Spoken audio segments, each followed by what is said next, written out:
10th class के important series में आपका स्वागत है। देखिए क्वेश्चन नंबर 6 यहाँ पर हम 20 नंबर पक्के कर रहे हैं आपके, जो कि आपके बिल्कुल इंपोर्टेंट क्वेश्चन है। तो मल्टीपल चॉइस है, आपको सेम इसी तरीके क्वेश्चन मिलते हैं जो कि हम यहाँ पर करा रहे हैं। तो जैसे कि आपको स्क्रीन पर ट्रिगोनोमेट्री हाइट एंड डिस्टेंस का आपका सामने क्वेश्चन है, जो कि आपको दिया हुआ है कि सड़क पर खड़ी एक बाइक का एक 90 मीटर ऊंचे खंबे से शिखर का जो अवनमन कोण, देखिए अवनमन कोण होता है जो हम ऊपर से नीचे की तरफ देखते हैं, और जो उन्नयन कोण होता है नीचे से ऊपर की तरफ। यहाँ पर आप द एंगल ऑफ डिप्रेशन, यहाँ पे एलिवेशन आपका वो दो तरीके के होते हैं। Off the bike standing on the road from the top of the 19 metre high pole 60 degree. तो the distance from the bike, ये कहना क्या चाह रहा है कि कोई एक पोल है जिसकी हाइट है आपके पास 90 मीटर। यहां से अगर हम किसी बाइक पर जो कि आपकी यहां पर खड़ी हुई है,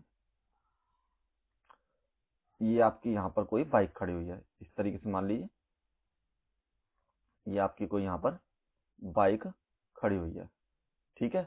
तो इसका जो एंगल है वो आपके सामने बनना है 60 डिग्री का।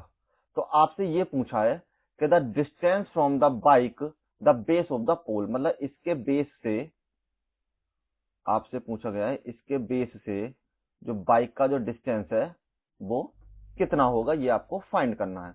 तो एक काम करते हैं, सबसे पहले हम ए बी और सी पुट कर लेते हैं।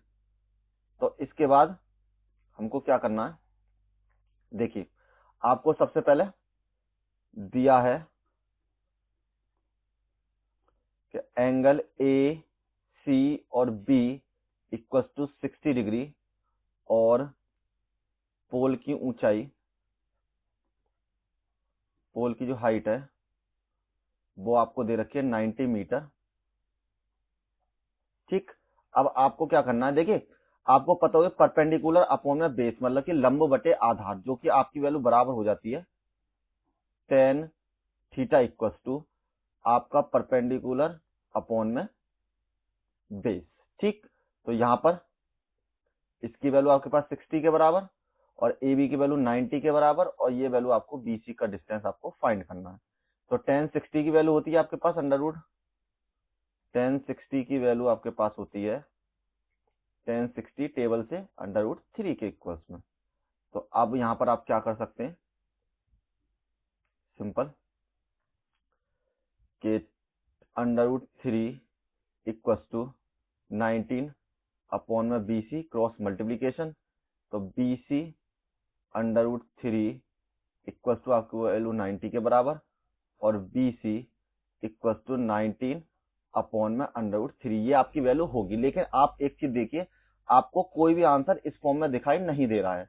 क्यों? क्योंकि उसके पीछे रीजन है। रीजन क्या है कि जब भी आपका ये रूट नीचे आ जाता है तो हम इसको सॉल्व कर लेते हैं, कभी भी अंडर रूट को नीचे मत छोड़िए।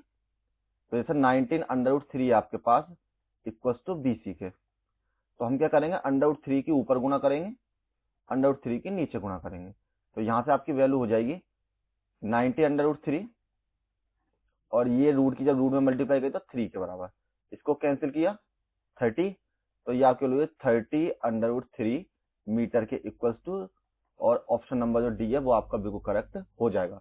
देखिए इस तरीके का एक मल्टीपल चॉइस आपका हर साल पूछा जाता है, यहाँ तो वो डिस्टेंस पूछा जाता है, या फिर कभी कभी आपसे ये पूछ लेता है कि उसकी शैडो का, मतलब किसी सन की कोई पोल है तो उसकी शैडो का एंगल कितना होगा। तो ऐसा ही क्वेश्चन हम आपको लेके आएंगे जल्दी, और जब तक आप इसकी प्रैक्टिस कीजिए।